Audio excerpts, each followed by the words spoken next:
안녕하세요. 말씀 베이커리 859번째 시간 기도하심으로 시작하겠습니다. 거룩하신 주님 감사합니다. 주님의 말씀을 묵상합니다. 성령님께서 말씀의 조명이 되어 주시옵소서. 우리 주 예수 그리스도님의 이름으로 기도합니다. 아멘.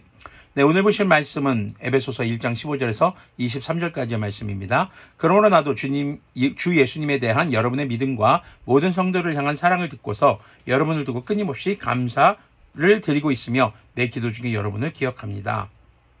자, 바울은 이제 어제 우리가 14절까지의 말씀에서 언급된 신령한 세 가지 복, 그것으로 인해서 에베소 지역의 그리스도인들을 위해 기도합니다. 역시 이 기도는 우리를 향한 것이기도 할 것입니다. 자, 그들의 믿음과 성도들을 향한 사랑, 이런 모습은 당시 그리스도인들에게 믿음이 행함으로 나타나고 있다는 것이었습니다. 즉 그들의 믿음이 살아있는 믿음이라는 증거였던 것이죠. 자, 주 예수 그리스도님의 하나님이신 영광의 아버지께서 지혜와 계시의 영을 따라 계시의 영을 여러분에게 주셔서 하나님을 알게 하시고 마음의 눈을 밝혀주셔서 하나님의 부르심에 속한 소망이 무엇이며 성도들에게 베푸신 하나님의 영광스러운 상속이 얼마나 풍성한지를 여러분이 알게 되기를 바랍니다. 하나님의 영, 즉 성령님의 충만하게 하시는 은혜는 하나님을 알게 하는 것입니다. 그리고 우리가 하나님의 부르심에 속한 소망이 무엇인지를 알게 한다는 것이거든요. 자, 하나님의 부르심에 속한 소망이라는 게 무엇일까요? 창조 이전부터 예정된 하나님의 선택으로부터 시작돼서 주님 나라 다시 오시는 그날 예수님 재림의 때에 이루실 완성된 구원 주님의 나라, 이 과정에 있는 모든 여정의 삶을 포괄하는 것입니다. 바로 믿음의 사람들, 그리스도인들이 바로 그 여정을 살아가는 삶이 모든 것이 부르심에 속한 소망이라는 것입니다. 다만 이것이요, 이 땅에서의 소망이 아니라 구원의 완성까지 이르도록 하는 성령님의 충만한 은혜가 우리를 믿음의 실패자가 되지 않도록 도와주신다라는 것입니다. 그것이 바로 우리가 하나님의 부르심에 속한 소망이라는 것이죠. 19절 계속 보면요. 또한 믿는 사람들은 우리에게 강한 힘으로 활동하시는 하나님의 능력이 얼마나 엄청나게 큰지를 여러분이 알기를 바랍니다. 하나님께서는 이 능력을 그리스도님 안에서 발휘하셔서 그분을 죽은 사람들 가운데서 살리시고 하늘에서 자기의 오른쪽에 앉히셔서 모든 정권과 권세와 능력과 주권 위에 그리고 이 세상뿐만 아니라 오는 세상에서 일컬을 모든 이름 위에 뛰어나게 하셨습니다. 자, 바울은요, 하나님의 많은 능력이 있었습니다. 그런데 무엇을 강조하고 있습니까? 바로 우리 주 예수님을 부활하게 하신 생명 창조의 능력을 강조하고 있습니다. 주님께서는 죽음에서 부활하셨어요. 하나님의 능력으로요. 그렇게 되기서 끝이 아닙니다. 하나님께서는 올라가셨습니다. 하나님의 우편에. 그리고 세상의 모든 권세를 가지신 분이 되신 것이죠. 자, 이 부활의 능력을 우리가 알아야 하는 것은요, 하나님의 부르심에 속한 소망이 우리 주님 나라 다시 오실 때 이루실 주님의 나라에서 바로 주님과 같이 우리가 부활의 육체로 살아나게 된다라는 그 소망을 품게 하고, 그리고 주님의 나라를, 그 영원한 나라를 유업으로 받을 것이라는 언약의 성취인 것을 강조하는 것입니다. 자, 예수님의 부활은요, 곧 교회의 토대가 되었습니다. 성령님의 충만하게 하시는 은혜는 교회의 시작이 되었던 것이죠. 자, 부활은 세상 그 어떤 존재도 이룰 수 없었던 것이었습니다.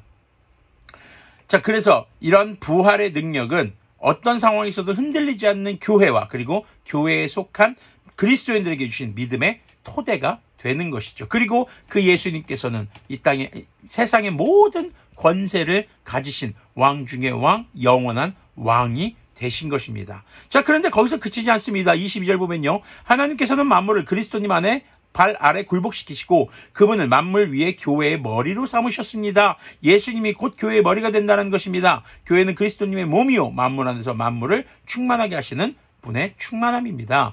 예수님이 교회의 머리고 우리 성도들은 교회의 지체입니다. 그래서 예수님의 말씀을 기준으로 우리의 모든 지체들, 우리가 머리 위에 생각하는 뇌가 명령을 보내면 시냅시스 순환을 통해서 이 뉴런 세포들에게 전달이 되고 우리 몸이 이렇게 활동을 하고 움직입니다. 주님의 말씀이 우리의 삶의 원동력이 되는 것, 우리가 주님의 말씀 따라 순종하며 살아가는 것, 그것이 성령님의 충만하게 하시는 교회의 역사인 것입니다. 자, 교회를 통해서 성령님의 충만한 은혜 가운데 있을 때 모든 만물이 다시 회복되는 것임을 지금 강조하고 있습니다. 아담의 범죄 이후에 하나님께서 창조하신 피조물들이 불완전해지기 시작했습니다. 땅에서는 가시나무와 엉겅퀴가 자라기 시작하고 동물들은 인간을 공격하게 되는 일들이 일어나게 됐었죠. 그런데 예수님께서 교회의 머리가 되시고 교회가 예수님의 지체가 되어서 이렇게 성령님의 충만한 은혜 가운데 있는 교회가 될 때 비로소 모든 주님의 만물이 회복되는 것임을 이야기합니다. 이것은요, 이 땅에 현재 있는 교회를 통해서 이루어진 것이 아닙니다.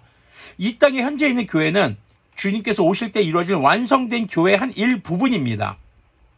그래서 주님 오실 때까지 교회를 통해서 우리는 성령님의 충만한 은혜 가운데 살아가는 것, 즉 행함이 있는 믿음을 말합니다. 우리는 영원한 주님의 나라인 천국이라는 완전한 교회 안에서 이제 주님의 충만한 은혜, 즉 천국의 삶을 누릴 수 있게 되는 것이죠.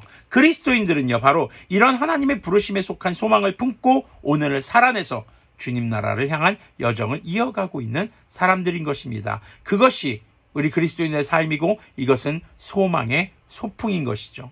제가 좋아하는 시 중에 하나인 귀천이라는 시가 있습니다. 나 하늘로 돌아가리라 새벽빛 와 닿으면 쓰러지는 이슬 더불어 손에 손을 잡고 나 하늘로 돌아가리라 노을빛 함께 단둘이서 기슭에서 놀다가 구름 손짓하면은 나 하늘로 돌아가리라 아름다운 이 세상 소풍 끝내는 날 가서 아름다웠더라고 말하리라. 이 시인은 이 땅에서 수많은 고문을 당했고 나중엔 그 고문으로 인해서 장애까지 생겼죠. 하지만 이 시인은 자신이 하늘로 돌아가는 그 상황에서 바로 자신이 죽을 날이 얼마 남지 않았다는 것을 알고 이 시를 쓰면서 이 세상이 아름다웠고 소풍 같았다라고 기록을 하고 있습니다.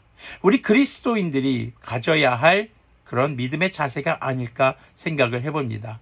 이 땅에서의 삶이 녹록지 않을 것입니다. 결코 쉽지 않죠. 하지만 우리가 하나님의 부르심에 속한 소망을 품을 때에 주님께서 완성하실 천국의 소망을 가질 때에 이 땅에서의 삶이 바로 소망을 향한 소풍으로서의 삶이 되는 것을 기억했으면 좋겠습니다. 기도하겠습니다. 거룩하신 주님 감사합니다.